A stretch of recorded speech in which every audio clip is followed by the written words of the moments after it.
I've spent a lifetime in the shadows, for that's where our enemies sought refuge. But they were wrong. We operated at night. The darkness was our ally. We became nocturnal. Hunting in the dark became natural. It was familiar.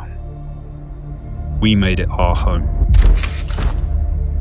We owned the shadows. We made them our friend. We dictate to our foes. They exist on our timeline. There is no place for evil to hide. We will find you.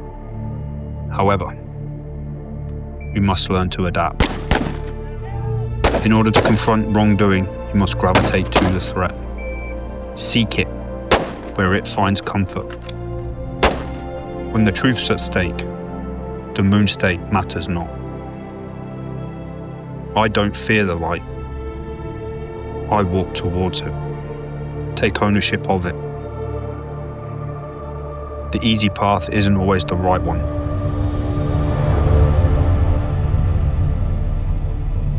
Each man must walk his own. That's what warriors do. We dare to do what's right. Patriotism isn't dead. God save the king.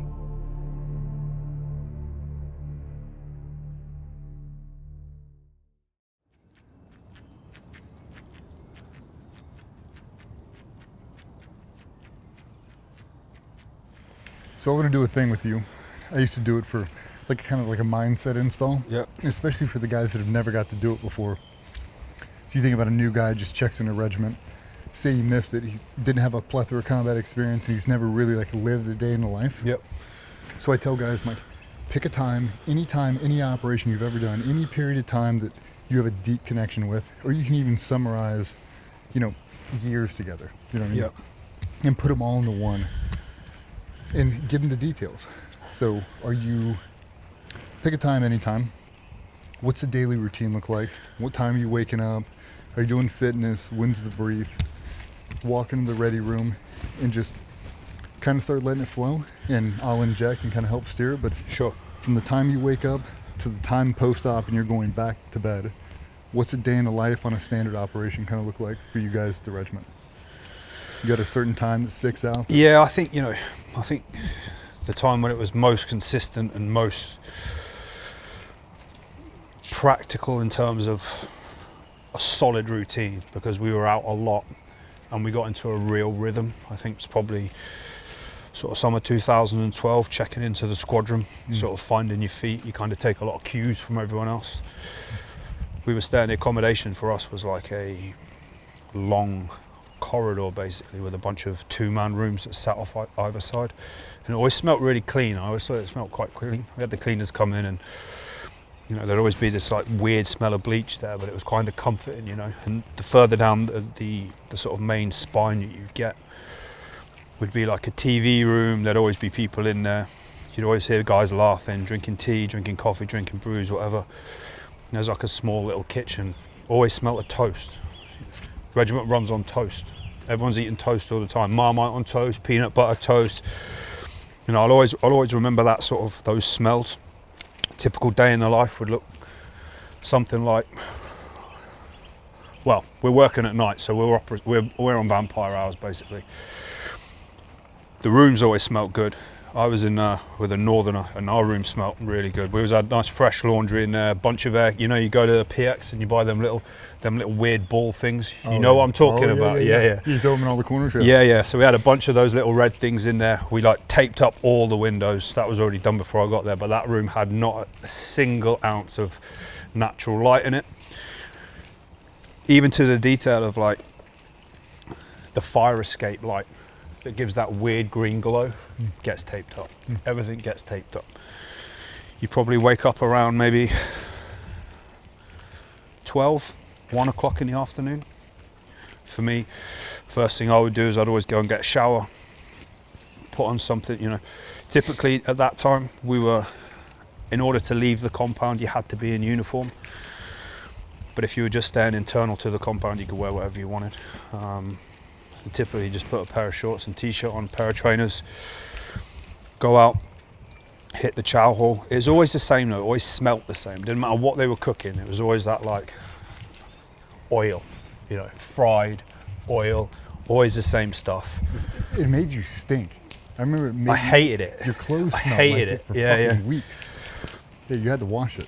Yeah. Yeah. So I'd get up, go and eat breakfast. I'm a man of routine when I'm deployed. I think it's all about routine. I'd have some toast, try and eat some fruit. I'm not a big eater in the morning, but it kind of just felt like you never wanted to miss breakfast, because we were operating on a schedule where we may go out in the day, highly unlikely, but there would always be prepared for a TST, so I never felt like it was a good time to miss a meal. But it's just a nice time to sort of catch up with the lads. There was one guy in particular who was quite a new guy in my squadron. He was 6 months before me, so like we'd go to breakfast together, we'd sit down and kind of figure out what we were going to do for that day.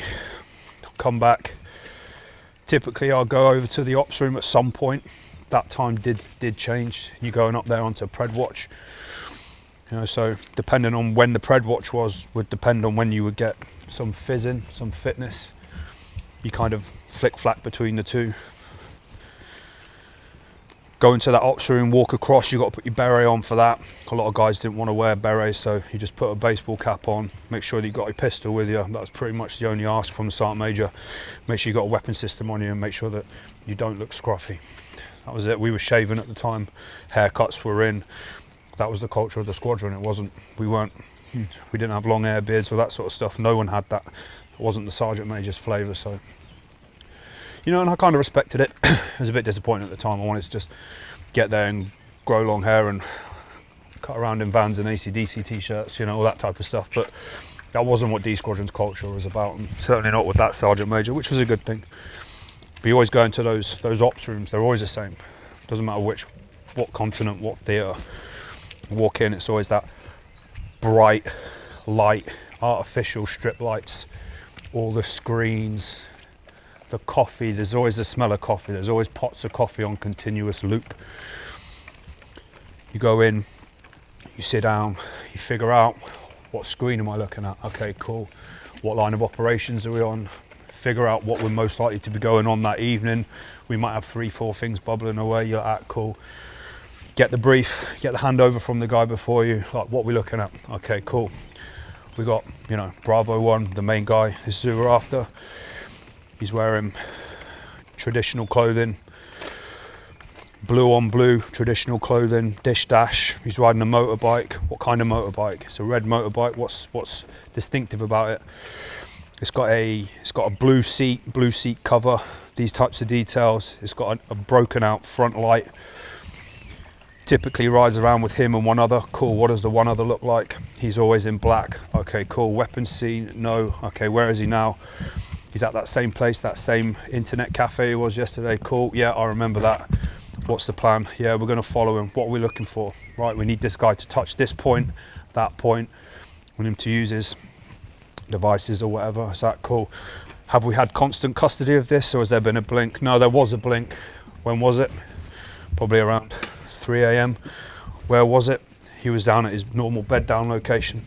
Cool, is that what we're calling Alpha 1? Yeah, that's Alpha 1 sound. So that's the target. That's where we want him to be. How long was the blink for? Not long. How do we know we've got the same guy? When the asset came back on, sleeping in the same location, same desrep, same clothing, picked up the same motorbike, hit the same touch points. That's a fairly good confident, we've got the right guy. Yeah, we're good, we're happy. The tech guys are saying we're good as well. So cool, sounds good to me. Handover comes. You watch that screen like a fucking hawk for an hour. Do not blink, do not miss it. You never want to be that guy that fucked it up. Do you have operators in there watching? Yeah, we do.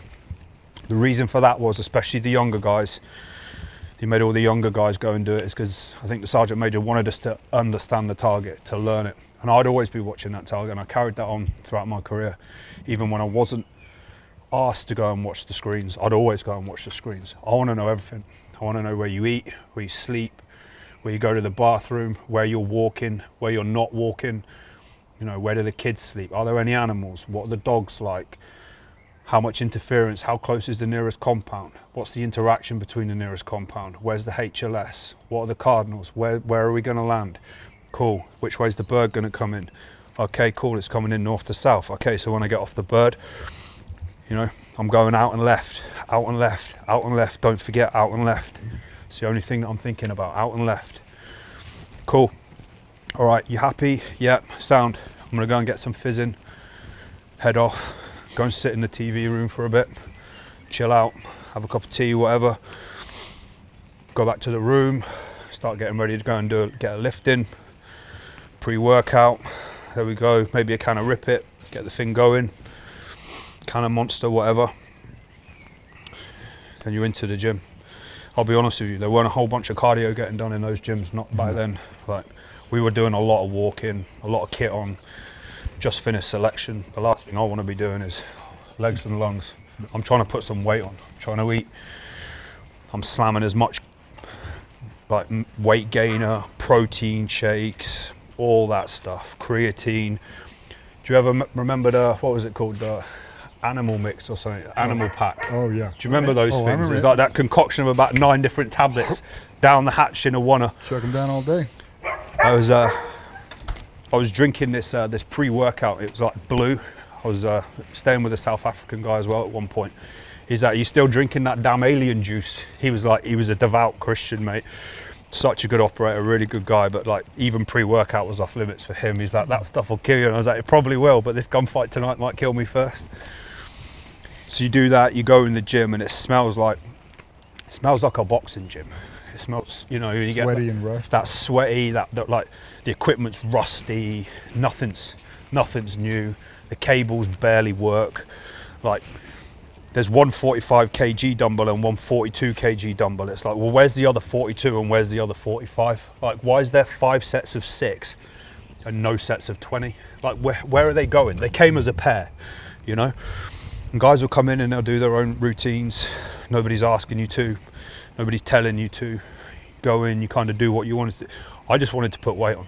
I just wanted to look good in a t-shirt again, I'll be honest. Like, I was so run down and tired and broken after selection that I was just like, looking yourself in the mirror is like, dude, you need to put some weight on, you know? Good weight. So yeah, hit the gym for a while. Come out, once you do that, go back into the TV room. Any phone calls? What used to happen is the guys from the ops room, once a certain threshold or the trigger had been met, or we'd hit all the pillars we needed to launch an operation, the team leader, first thing he'll do, or his 2IC, he'll come back with an ARBAT. So the phone will ring and you're like, yes, here we go.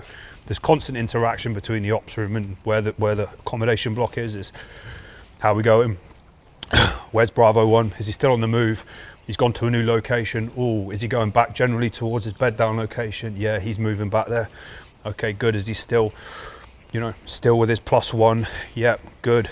All the signs are looking good. This might go tonight. Sometimes you get the vibe early and it'd be like, nah, pattern of life's not quite there today, fellas. It's not quite looking. He's done something different. He's gone to the bazaar. He's never done that. Okay, maybe tonight's not the night.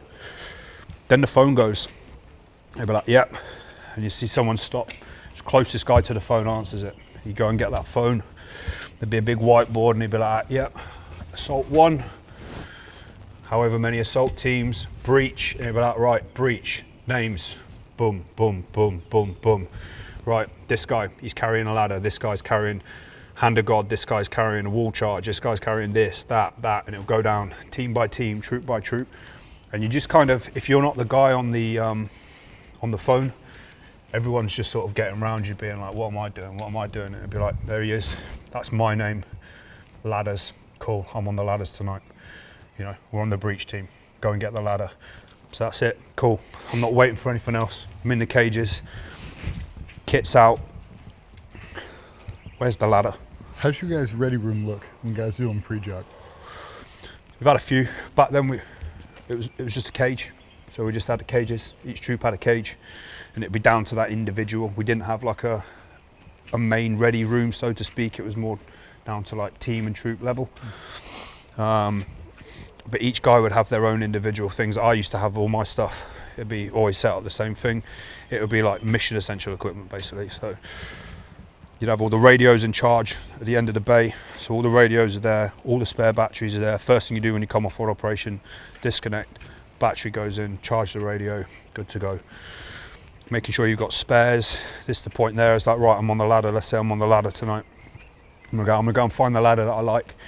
And it's like, what do you mean the ladder you like? Well, there's 4 ladders in there, but that one makes too much noise. I don't like the harness on that one. This one gets a bit clicky and that one goes up instead of down. Sounds like a simple thing, but I found the one that I liked. Get that sucker out, extend it, put it back, rehearse with it. Cool. Okay, now what's next? Okay, let's make sure all my life-saving equipment's good to go. Rifle's good, make sure my ammo's good, make sure my magazines are topped off. If I'd used rounds the night before, that gets replenished as soon as I walk through the door because I don't want to forget about it. Then you're into the other bits and pieces. Right, did I put a fresh battery in? I know I put a fresh battery in because I always put a fresh battery in, but I can't remember do it, so I'm going to put another fresh battery in. I'm constantly doing batteries. And it's like, fuck. Now I need to go back over to the ops room and take my GPS. Go and get that loaded up with all the waypoints. Made no difference to me at that point because I was just following the guy in front of me, but I was like, this is good professionalism, I need to do this. Where's my GRG holder? Fuck, where did I put that GRG? Did I leave it on top? No, of course you didn't. It's in my room because it was in my trouser pants when I didn't take it out. So now I'm flapping around looking for my GRG holder with last night's GRG in it. That has to go in the Burns bag. You know, all these little things at that point are the biggest things on the planet. I thought if I lost the GRG, that was it, I'm getting RTU'd. Like, dudes have lost a lot worse than that and not been, but at that time it's all very serious, and it should be. So you're handing in your GPS, that's getting loaded. Go and speak to your TL. What's this looking like tonight? Yeah, it should be a good target tonight. What's the slant? Well, typically we've got Bravo 1+1. There's normally 2 or 3 people, other males, fighting age males inside the compound, and sometimes the guest house is occupied. You'd be like, oh, okay, cool. Okay, so we're looking at 5 or 6. Have we seen weapons? We've not seen weapons for a couple of days, but we know they've got them.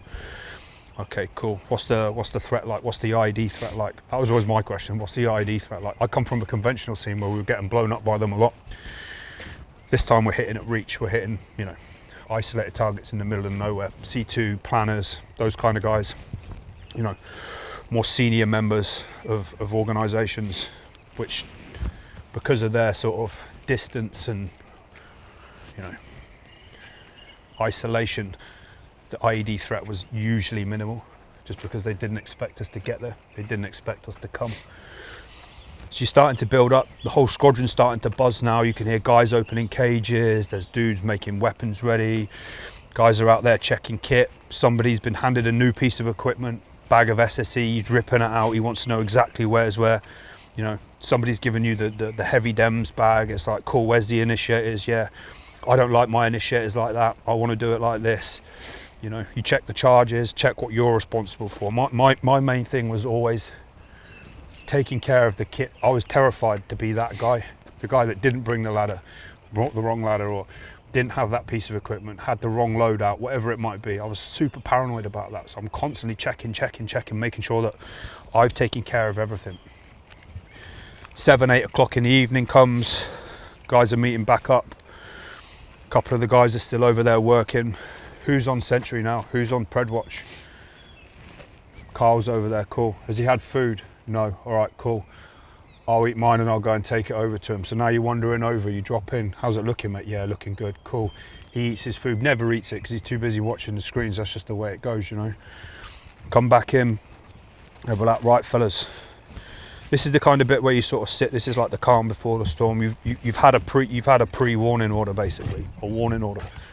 You're going to be doing this. These are the missions and tasks. This is the ORBAT. This is how it's going to go down. This is the target. This is what we should look for. A couple of hours go past. The squadron will digest that. Every individual's doing his own checks, his own batteries, his own process. Everyone's doing the same thing, you know. But there comes to that point where all the personal admin's kind of done, and now we're just waiting on what we need. Trigger met. So we go back, sit in the main TV room, watch some bullshit on there. Everyone's laughing and joking, morale's high. This is going to go in tonight. Phone call comes up, trigger met, fellas, that's it, boom, we're going on this. Sound. What time's orders? Okay, orders over in the briefing room, 10:30. It's 9 o'clock, like, fuck, dude, I'm ready to go now. Let's go, you know, let's go. So you go back to the cages, probably put another battery in, check something, check the ammo, check the ladder, check your plate carrier, connect your radio. Carl's back from sentry. do a comms check, bro, do a quick comms check with me. Just me and you just make sure that we're good. No one wants to be that guy stood on the pan being, my comms are down. So we're like, you're a new guy, I'm a new guy, your comms work, my comms work, good. As long as we're happy, we should be all right. Yep. You go to orders, you receive the specific information. The atmosphere is always good when it starts. Everyone's laughing, joking. Guys will always be queuing up. Everyone brings a cup of tea into orders. Sometimes they go on for a long time, sometimes a short time. But as soon as it starts and it's like, right, this will be a five phase, 6 phase, whatever operation. This is the target. As soon as you get that J2 brief and you're like, that's not just a person on a screen anymore. This is who this fucking dude is. This is all the bad shit that's done. This is all the fucking, legacy, historical stuff he's been involved in. He was a facilitator involved in an IED blast that killed 2 guys from the rifles last year. And you're like, I remember this fucking dude. I know who this guy is. As soon as those bits of information, the whole room goes quiet. Everyone's fucking dialed in. For me, it was always, what is my piece in this plan? Do I know it intimately? And do I know what everyone else is supposed to be doing? Because if I don't, this is the time to get it. Because as soon as I leave this room, you don't want to be asking questions, right? Now is the fucking time to pay attention and concentrate. I'll never forget how intense those first few real sets of orders were. I've received hundreds of sets, thousands probably at this point in my career. But the sets for operations that you knew were going to be, probably kinetic. Dude, I am listening to every single piece of information, trying to retain it, trying not to make too many notes. Have I got the right GRG? Yes, I have. Good. Shit, where's my GPS? Oh shit, it's on the desk. It's still being loaded. Don't forget your GPS. Cool. Straight from there. We'd always take our kit up there. That was just a troop SOP. So once we were up there, we were ready to go. You can go back to wherever you need to be if there's going to be, let's say you were lifting at 1 o'clock and orders finishes at 11. That 2 hours of purgatory is the worst. That's the worst. But more often than not, it would be straight out of orders. And then each troop has a van. We call it the bang bus or whatever, but it's always set up the same way. And like, Troop Sergeant Major would always drive it. Troop Sergeant, 2IC would be in the passenger seat, and then pretty much seniority back to the, the cheap seats in the back would be me and Carl sat there like fucking giggling and laughing. And you'd know the tone of what was going on. If the front 2 guys were like laughing and joking, you're like, okay, it's probably that kind of tone, Or if they were fucking quiet and they were solemn and serious, you're like, this is gonna go off tonight. I can feel it, I'll never forget like the fucking smell of that van, the dust. It's like the dust in the seat. I can still smell it now. I can still feel it in my nose. That you can taste it. They all smell the same, and it's quite comforting. You're in your little shell. You got your team. You're all in the bus. You're all locked in. All the equipment's done. All the orders are done. All the pred stag's done. You're fed. You're watered. You're rested, and now it's time to go to work. I used to love that. I fucking miss that. We used to put the blue lights on so people wouldn't fuck with us. We had the old comedy police blue light magnet you'd stick on the top. Sometimes they were at the front. We had different types. And then we drive down to the ramp. And you get there and there'd be a whole bunch of tables set out. All the commo guys are just waiting to solve problems, fix stuff, give us solutions. Then we get given our CSAR equipment, this fucking stupid radio that we used to carry that no one would ever use. The Sergeant Major wanted us to carry it, so you'd have to go and get it. And guys would try and get away with not taking it. So then it was like, cool, everyone put their call signs on the thing with one of them little label makers. And then he'd be the last guy. So when everyone got on the bus, or sort of got off the bus, got all their equipment, we'd then stand in lines and the TLs would do comms checks. And then we'd do internal comms checks. So our troop would go, yep, call signs down, Alpha, Bravo, Charlie, whatever.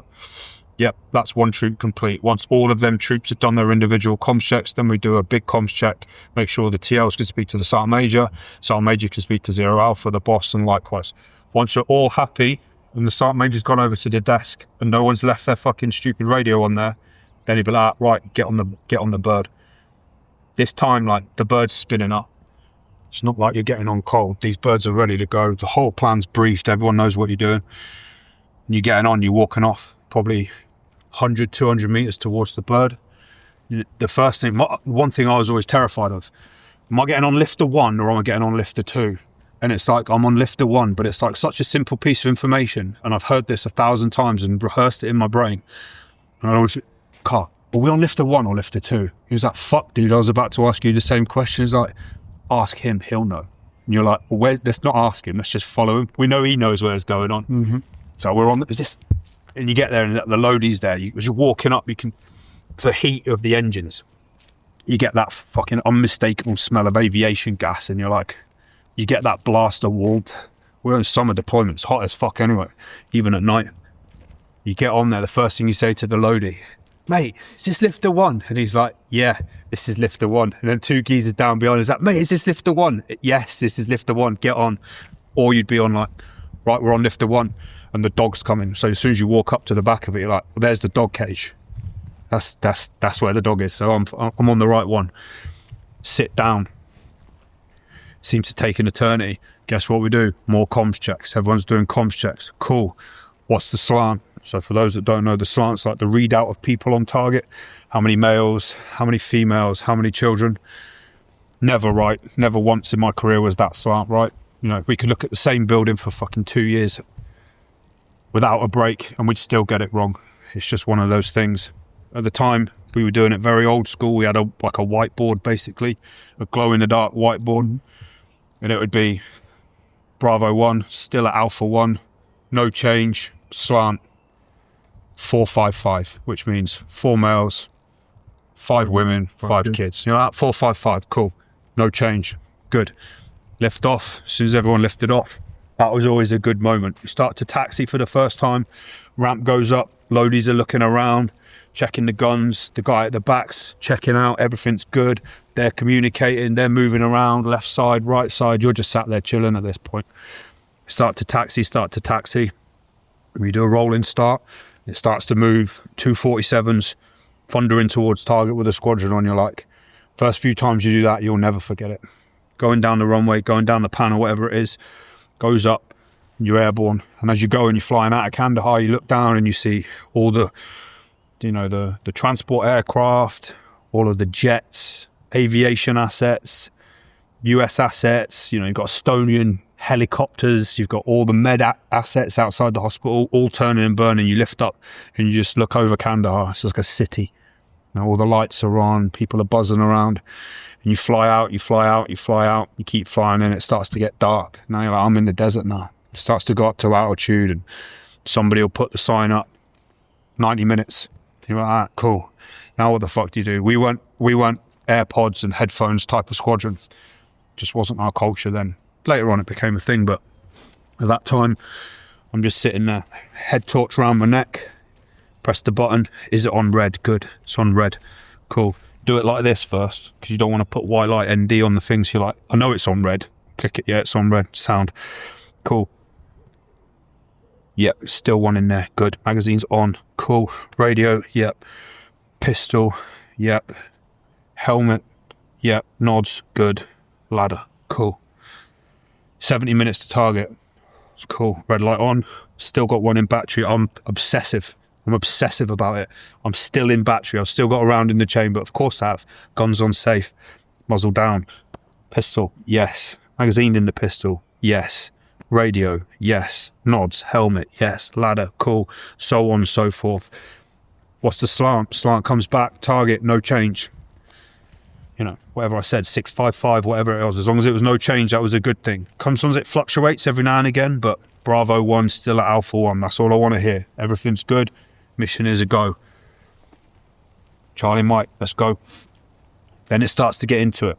Then you hear the pitch of the rotor blades. It starts to change. It's starting to change its altitude. It's coming down from that coordination line and now it's starting to move low, nice and low, you know. Coming into sort of an approach formation. Then it's like 10 minutes. 10 minutes is real.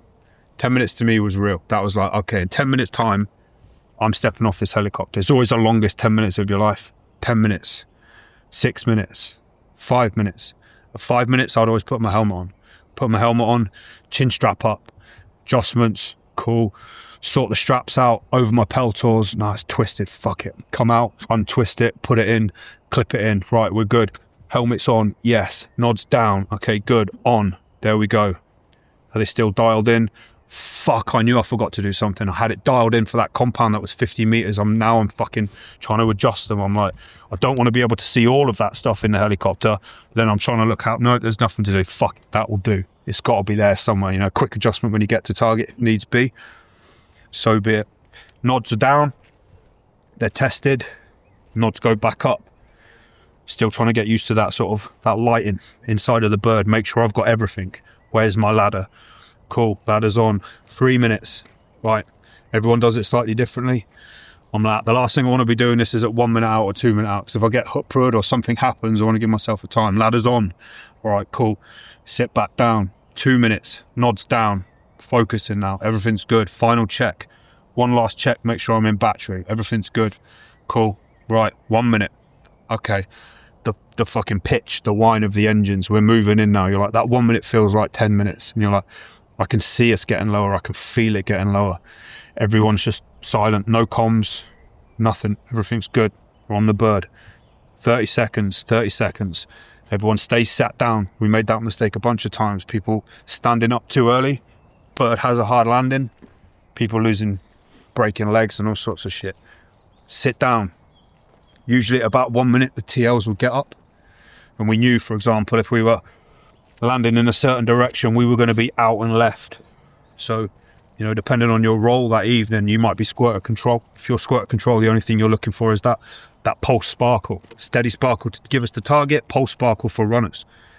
I'm trying to orientate myself. I'm trying to look out the window. TLs are allowed to stand up. They're senior, aren't they? You're not looking out the window. All the windows are out on these birds. But we don't have any glass in the windows. You can shoot out of them. The ports are open. TL goes out, looks. He's looking through. He's orientating himself. I'm like, I'm happy. As long as he knows where I'm going, I'm following this fucking dude. Mm-hmm. Goes down. It lands. The loadie's there.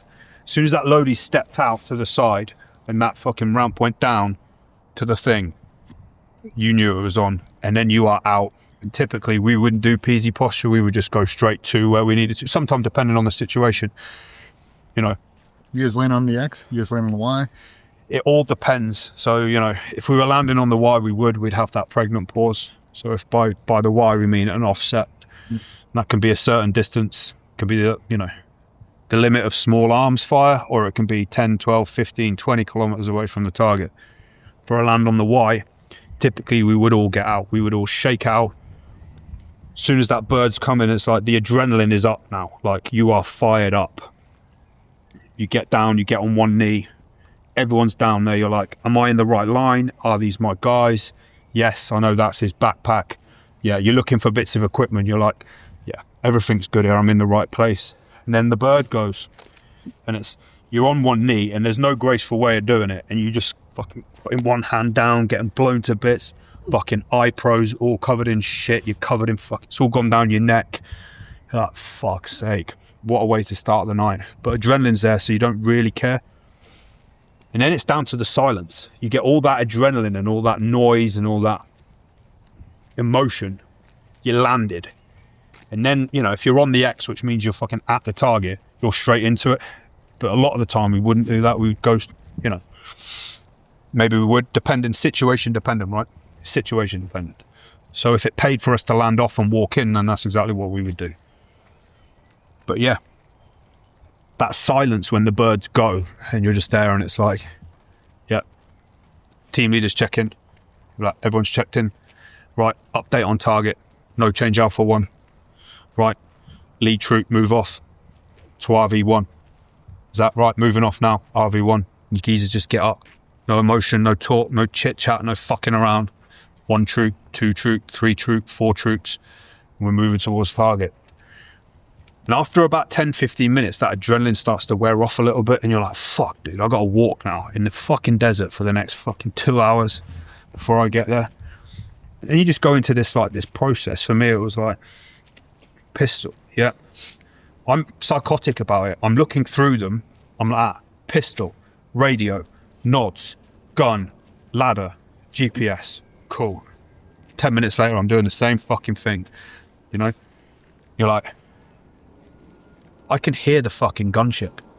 I can hear it. It's like that whirring around. You know there's a whole bunch of shit up there. You're like, fuck, I can hear it. They're going to hear it. You start to get spooked. You're like, they're going to fucking hear us coming. They never did. Move up through the RV chain. RV 1, 2, 3, 4, getting closer and closer. The closer you get, the more dialed in you get. I mean, you never really lose concentration, but like the closer you get to the business end of it, the more fucking dialed in you get, you know. You get there and it's like, right, forming up point. This is where all the bits and pieces happen, depending, like, we might extend ladders here, we might extend them there. Whatever's going on, you're just worrying about your piece in the puzzle. Whole time, just your piece in the puzzle. Am I doing the right thing? Am I going to let anyone down? Do I understand what's going on? Cool. You're watching the processes go. You know, that troop's going to get up. Right, we're in the breach. Everyone's gone firm. Breach team, move forward. You move forward in your pair. Ladder's already been extended, so now there's 2 of you and a cover man. That's the building. Is that the building? Carl, is that the fucking building? You don't want to be the dude that puts the ladder up on the wrong building. Like, oh no, it's definitely the building because it's got that red Toyota Corolla outside of it. I remember that because I was in there this morning looking at it for this reason. Toyota Corolla's parked outside. Big blue double door. This is the house. Right, I'm on that aspect of it. Maneuver around, put the fucking ladder up. Doesn't matter how quietly you think you've done it, it always seems to make a noise. Ladder goes up. You're on there. Right. Laddermen, move up, give us a readout. Laddermen are on the ladders. Yeah, what have you got? Okay, I've got 2 sleeping platforms. One of them seems to be occupied by 1 male, 1 female. Second one, 1 male, 1 female, 2 children. Good. Is that track on ISR? Yeah, good. All other elements moving into position. Yeah. Assault 1 set, assault 2 set, assault 3 set. You know, charges set, everything's good. If charges were getting placed, they'd already be done, they'd be detted up. Everything be ready to go. We might not go with a charge initially, we might go with a flashbang. It depends on the type of operation and the situation we were in. Typically, we would start with a flashbang on a call-out situation, and then if we needed to, we would escalate to a charge. And then you're into it, and then it's just, that bit goes so fast from, yeah, okay, cool, begin the call-out. And then from all that silence and all that tension, you'll just get boom, boom, boom, boom, boom, boom. Flashbang goes off. Okay, cool, no response. Cool. Next one goes in. Boom, boom, boom, boom, boom, boom. And eventually the door will open. People are like putting their hands up, coming out. Lasers everywhere. Everyone's communicating with lasers. Everyone's on their IR lasers. I'm checking that. He's checking that. He's not checking that. I'm checking that. You're on the ladder, you're reading out. What's that? Oh, it's the animal pen. Cool. I can see movement in there. We know there's animals in there. That's okay. So all these little things that you do, and you just stood up there watching, reacting. And then, you know, you'll go through the full mission. You'll go through the, you know, all the way through. Get everyone that you needed to out the building. Sometimes it goes kinetic. Sometimes they buy a ticket. And you get these little waves of like adrenaline and violence, and then it dials back down again. And it's back into it. It's a throttle control thing. It's just because shots have been fired doesn't mean everyone's going to shoot everything in all directions. Deal with the threat professionally, neutralize it, deal with it, move on to the next one. Permanently just assessing the situation the whole time. Assess it. What's the most dangerous course of action? What's the most likely course of action? What do we think is going to happen now? It's like a game of chess, you know. Everyone comes out. So, cool. Move the assault teams in. Building's clear. Moving into the little bits and pieces now. You can hear the dog. The dog's getting put in next. You can hear him. He's amped up. He's got his harness on. He knows. He can smell it. He can taste it in his mouth. You know, he's not got a muzzle on. This dude is ready to go to work. This, that, yep. Dog in. You're on the ladder. You're lasing the dog. You're like, in there. Always goes to the animal pen first. Get the fuck out of it. Get over there and get in that room. He goes in. Yeah, read out. What have we got? Yeah, we got open door right, open door left, this, that, whatever. Dog comes out. Okay, cool. Just confirm. Dog search complete. A-firm. Perfect.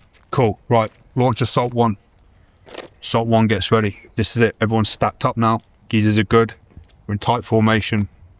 And you watch them. You know, from the perspective of a ladder man, it's like all the dudes are stacked up and then they just disappear into the building. And like sometimes they come out, building clear secure. Sometimes there's a bunch of shooting and you're like, fuck. These fucking dudes are in there getting gunfights and I'm stood up here on the fucking ladder, you know? Anyway, that goes on. Whatever happens, happens. We come out. Assault 1's good. Yeah, building clear, secure. Cool. Everyone comes inside the compound. Ladders go from looking internal to looking external. So now I'm stood on this fucking stupid ladder looking at this stupid compound, not knowing what the fuck's going on behind me, wishing I was down there doing the cool stuff. The cool stuff, what's going on now is detainees are being questioned, biometrics are being taken, you know, all these little bits and pieces. It's busy, busy, busy. Everyone's running around. We ain't got long left, guys. We've got an hour and a half before we need to be off target. So let's start fucking moving, fellas. We've got a whole bunch of detainees to process. We've got women over there. They need to be looked after. Where's the local searcher? We need a female searcher for those. Who's taking care of the kids? Okay, is that room clear, secure? Cool. Put all the kids in there. Put the women in there once they've been searched. Cool. Where's all the males? Right. Let's put them over here. Which one is he? No, that's not him. No, that's not him. There he is. That's Bravo 1. Have we got PID on Bravo 1? Yes, we do. Cool. TQ with a Sergeant Major. Tactical questioning. He goes off. That process happens. Don't need to talk about that. Come out. SSE ongoing. There's an SSE dude, like, I don't know, every squadron's got different SOPs. For us, it was like, the building's clear, secure, we've posted security and we've got a gunship above us. It's very difficult to search for a room and look for, you know, important information. If you've got your helmet on, you've got your gun slinging around. So for us, it was helmet off, rifle down, you've still got your pistol on you. Some guys would go all the way in, take all their body armor off, all their kit. I never did because I was new and didn't want to be seen to be that guy. And I also wanted my radio on me. But like, you know, the JTAC's on the roof probably, he's like talking and you're not on the air frequency, but he's just talking away and you can hear it all going above you. You know, it's such an intense period and process of the operation. Everything's getting ripped apart. We're looking for that piece of information, that one document, that one SIM card, that one USB thing, whatever it might be that's going to lead us to the next target. This is tomorrow night's problem now, you know? Trying to tie up that circle, that targeting cycle. And it's like, right, 10-minute call, fellas. 10 minutes, which means basically 10 minutes and we're fucking leaving the compound. 10-minute call, you're like, fuck. As an SSE guy, you're like, I'm halfway through one room. I've got 3 more rooms to do and I've only got 10 minutes to do it. It's like, the more senior you were, the less work you had to do. A bunch of dudes just smoking cigarettes in the corner and you're like, oh, I can see you're in trouble here now. Like, do you need a fucking hand, dude? Like, yeah, I've done this room. Can you go and do that one? Yeah, cool. Right. Dudes are starting to put their helmets on, get their rifles. At some point, you're going to come down off that ladder. You're going to collapse that ladder. You're going to secure it. You're going to put it on your back. 5-minute call. Cool. 2-minute call. Everyone's in their lines. The troop lines. Troop Sergeant Major will go down, right. 1, 2, 3, 4, 5, 6. Everyone good? Budweiser calls, called different things in different places, but Budweiser's like, yeah, it's an American thing. We kind of adopted it a little bit. It was like, basically what that means is, have you got all your fucking kit? Sensitive items. No one gives a fuck if you've left a water bottle or some bullshit like that. Realistically, they don't really care. What we do fucking care about is, have you got your pistol? Have you got your rifle? Have you got your radio? Have you got your nods? Have you got any other bit of sensitive equipment with you? And it was always, that was my biggest fear, leaving something or losing something. Be like, yep, cool, right. Everyone good? Let's walk out to the HLS. Same order as before. Breach. So 1, 2, whatever. Everyone's out. 2 sticks. The only people should be standing up now is the JTAC. JTAC's the one, he's calling it in. Sometimes you'd be asked to go out and put out a desert box. If you were just an assaulter and you weren't on you didn't have a specific role, and you'd go and mark out very specific boxes with measured distances, all done on a compass, very specific. The JTAC would be the orchestra, sure. He would be sort of conducting the orchestra, talking to the assets. Right, he's coming in on a 360, so he's coming south to north. Okay, cool. Let's make sure these boxes are orientated. Make sure these 2 stacks are in the right place. The last thing we want is a clusterfuck when we're getting on these birds. Like, you walking out to the bird. Is this for lifter 1 or is this for lifter 2? Permanent fucking question. It's like, no, this is lifter 1. You sure this is lifter 1? This is definitely lifter 1. You get down and it's like, what are you doing here? This is lifter 2. Dude, you just told me this is fucking lift. You're in the wrong lifter, and you just get. It's never smooth. Like, it never fucking smooth. Finally, you get shook out into the right place at the right time. And it's like, yeah, birds are 30 seconds out. You know, 30 seconds, I can't hear a fucking thing. Where are these birds coming from? South to north, dude. And you're like, oh shit, I can read a map. So they're coming from over that direction. You're like, where are they? And then all of a sudden it's like, boom, boom, boom, boom. And you fucking see them. You're like, when you see them, you're like, fuck yeah. This is going to be fast now. So you get that momentum after the job, that adrenaline dump. You're on the fucking HLS. Everything's good. You might have been in a gunfight. You might not have been in a gunfight. You might have detainees. You might not. Where's the partner force? Where's my fucking ladder? Where's my nods? It's these constant checklists. You see them and they're coming in and they're like always impossibly low and always impossible. It's almost like, this is the fucking day that dude's going to land that bird on my head. It's like, it's not happened yet, but it's coming. And it's like, fuck that, the precision. They put them down in them boxes. You put them boxes in the right place, they will put them down in there. As soon as that bird lands and that tailgate's down, survive the brownout. That's always the worst one on infill because it whips you. You're not running out of it, you're running, it's coming into you. So by the time you've unfucked yourself and got all the dust and shit off you, you're like, fuck's sake. Especially if you've got oil on you, guys, like, that's definitely going to need a clean now. I'm like, fuck it, I'm not getting away with this one. Sometimes they're not as bad, sometimes they are. It's like, this is a bad one. Tailgate goes down, get on the fucking bird. No messing around. We used to have ropes. We used to run down the centre line of the birds, the 47s.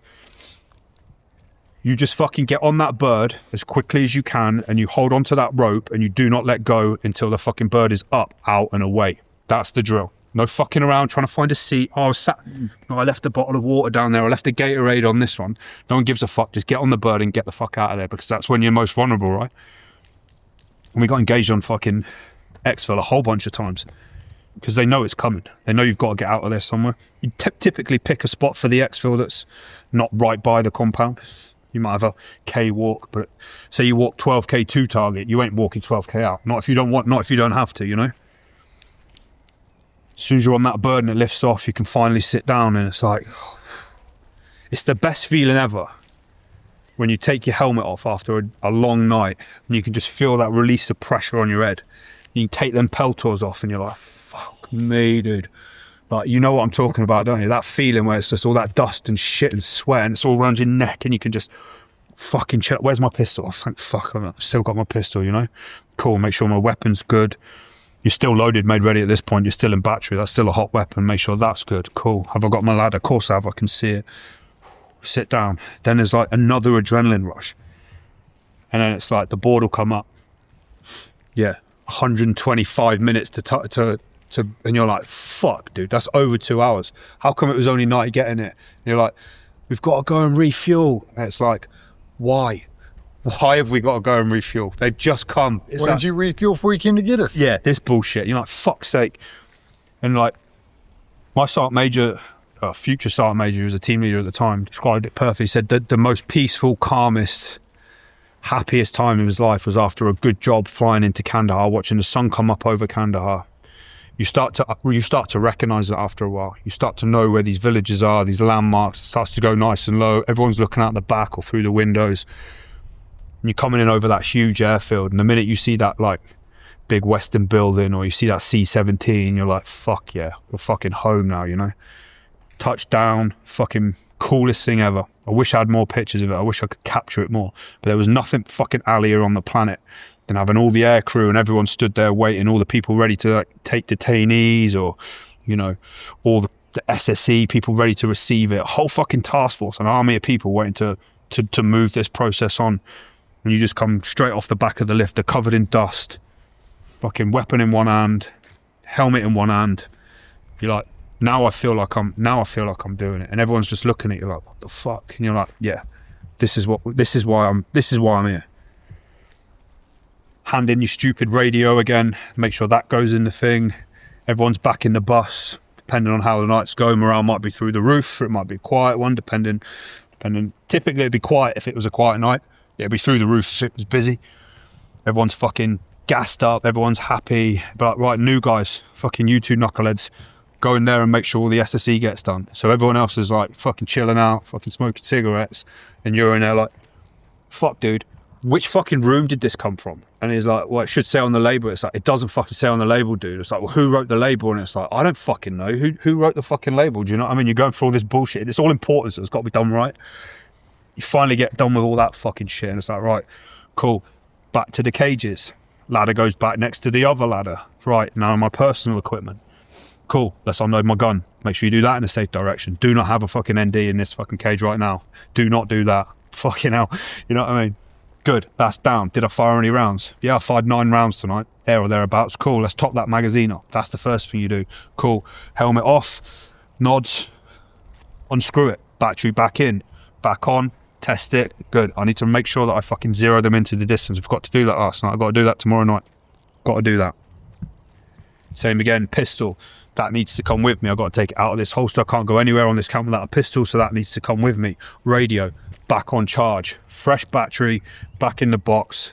Good to go. Right, now I can go and eat. No fucking around in showers. Straight to the chow hall. You go in there, it's that same oily, fried smell. And it's like, I'm happy to have it. Now I'm happy to have it, you know? It was always the same thing. We had like, we call it an egg banjo. You know what an egg banjo is? You know when you eat a sandwich and egg banjo and it comes out like this because it all leaks. It's just a military word for an egg sandwich. Our squadron was run on egg sandwiches. Guys will have toast, talk about the night, and then slowly but surely guys just start disappearing off into their own thing. Guys would go back, have a shower. Some guys would shave that night instead of in the morning. We were supposed to shave every day. It wasn't rigid, but like we all wanted to shave because that's what we were doing and that was our thing. It was like, that was our badge of honor. You guys from other squadrons and units, you can have your beards and your long hair. We're D squadron and we're shaving and we're having our hair cut. And actually that was our identity. And because it was our identity, we all wanted to do it. Does that make sense? Yeah. It's like counterintuitive, but it worked. And yeah, then you'd fucking finally get back to your room, probably drink a fucking Metrex, them horrible Metrex fucking shakes. Terrible. Awful. It's about 700 calories in it, but it was good, you know, it's what you needed. Probably get to bed, I don't know, 7, 8, 9 in the morning by the time you fucked around. And that's it. You lie in the bed, you like, speak to the guy next to you. You ready for the lights? Yeah, I'm ready for the lights, mate. Guys checking in on their fucking missuses, sending their fucking messages on the tablets, all the rest of it. Right, ready for lights? Yep, lights. Turn it off. And people would think that you'd be like, asleep in a second. I could never fucking sleep. As soon as I closed my eyes, I could just hear this like, this noise, this white light and just the fucking engines of the fucking rotor blades. It was just, I could never shut down after it. It'd take me a little while to get to sleep. You go to bed, fucking air conditioning, you wake up, fucking alarm goes off, repeat. Do it again. Do it again. You know, there's a lot of detail in there that you kind of missed out, but like as a broad brush, that's what a 24-hour day in the op cycle would look like for the most part. You know, there's a few anomalies and sometimes you'd have to forward mount or sometimes it wouldn't go or trigger wouldn't be met or you'd have a weather period for some reason, you wouldn't go out for a week or, you know, there's a million fucking factors in there and there's so much more detail in terms of like, you know, how much time I would spend. Some days I would spend from the minute I woke up to the minute I went to bed, I'd be fucking around with plate carriers, mollying, belts, this, that. Or I'd seen somebody in one of the other troops that had a pouch there. What's that for? Oh, that's where he puts his smoke. Why? For this reason. That kind of makes sense. I'm going to do that. And I turned up, I didn't know. I didn't fucking know. I'd never used that plate system. Never used a blast belt in that capacity. New helmet, it's all new, you know. And I'm like, a couple of weeks in, I'm like, when can I spray this weapon? It's like, can I spray my weapon? The troop sergeant would be like, dude, if that weapon isn't sprayed by the next time you go on the ground, you're fucking in trouble. You're like, do you know what I mean? Not in trouble, but like, get it fucking sprayed. You're in the squadron now, like you can do it. It's all those little bits and pieces. And like, I remember halfway through they gave us, we had the paraclete, you know, the old green paraclete. Oh yeah. To me, that was fucking Gucci. Oh, that was I had a Gen-Tech helmet, mate, which I had to, do you remember those like fishing weights? You had to Velcro them on. Yep. So you had to glue the Velcro to the weight and then stick the weight to the back of the thing. The counterweight. The counterweight. So it was like this big grey, dumb diving weight. But it was a Gen-Tech helmet and it was like the coolest fucking thing ever. Now I look at him, I'm like, you look so fucking goofy, you know? And halfway through they were like, this is cage, cry cage. Oh, and you get it and you're like, whoa, fuck yeah, it's multicam, like everything else. It's like, this is fucking good to go. I didn't wash my fucking kit for ages. Never wash it. And that's not like me. I'm quite, you know me, I'm a fucking laundry fiend. But like, it was nothing to do with that. It was just that I wanted it to look like the guys that had been here for a while's kit looked. I wanted it to look like that. Their cry was earned. Their cry was a different colour than mine. Mine was bright and vivid and bold. Theirs wasn't. It was like all the same, sun-washed and filthy. same fucking colour. You know, it was all the, you know, somebody'd obviously fucking put a pen in the pocket at some point. He's got a big blue fucking leak on it, but he doesn't change it. That's just what it is. He's not wearing them pants for any other reason than to go to work. That's why I don't carry pens on target, DJ. Never have, never will. Fuck pens on target.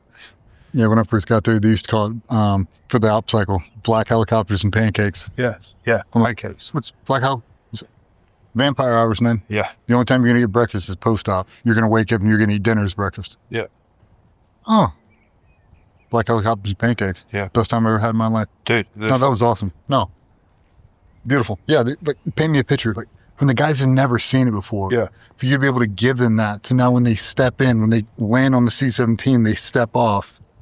Like, that's a typical op cycle. That's a day that's going to repeat over and over. And anything that's not that, that's common too. You hit a shitty weather day. Yep.